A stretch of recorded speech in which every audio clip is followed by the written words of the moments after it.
I had read about this guest house in Varanasi where people check in to die. It's called Kashi Labh Mukti Bhavan.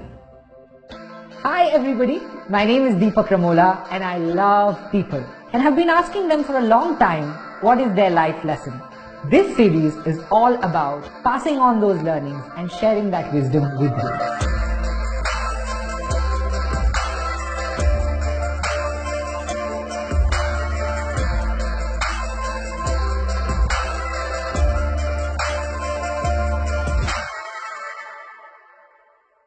I had read about this guest house in Varanasi where people check in to die. It's called Kashi Labh Mukti Bhavan. Rooted in the belief system of many Hindus is that if you take your last breath in Kashi, you attain what is popularly known as fruit of Kashi or Kashi Labh, which is moksha or salvation. Now the interesting fact is that you're only allowed 2 weeks to stay in and die. So you have to be really sure. If you're still hanging around after 2 weeks, you got to check out. So I was really curious and fascinated to understand what would those people have learned who have not only accepted death as a reality, but are rather anticipating it with the timer on. So I went to Varanasi, spent a week in the guest house and interviewed people who had checked in. Phenomenal, their life lessons were really thought-provoking.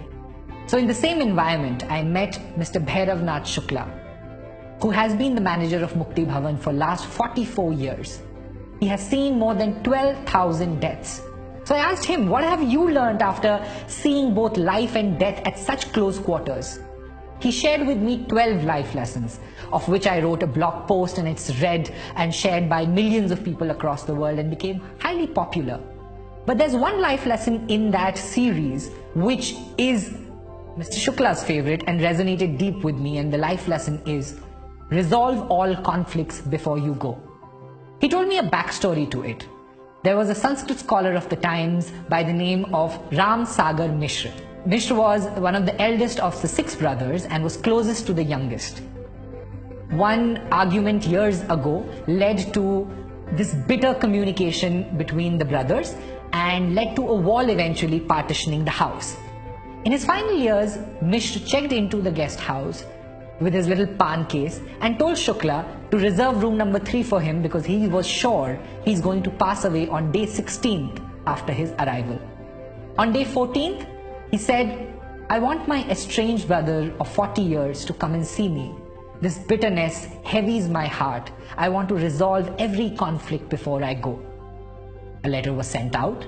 On 16th day, the brother arrived and Mishra held his hand and asked him to bring down the wall dividing the house. He asked for his brother's forgiveness. Both brothers wept, and mid-sentence, Mishra stopped speaking. His face became calm and he was gone in a moment. And I know that anecdote sounds straight out of a folk fiction novel, but Mr. Shukla told me that he has seen the same story replay over and over again with many different people who have come there. He said to me, Deepak, I see so many people carrying such unnecessary baggage throughout their life, only wanting to drop it at the very end of their journey. The trick, he said, however, lies in not having any conflict, but resolving every conflict as soon as you have it. You cannot and you should not go to bed having an argument, a disappointment, a resentment and doubt. You should try to resolve it. Because you see, the good news is you're alive. The bad news is no one knows for how long. So resolve your conflicts today. I hope this makes and fuels your day.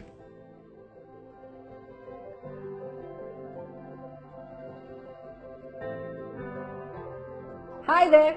I hope you enjoyed watching this video. And if you did, I'm happy to tell you there's more coming. You can share your life lesson with us to be featured on the series. Visit us at www.projectfuel.in and send your life lesson. Let's learn from each other.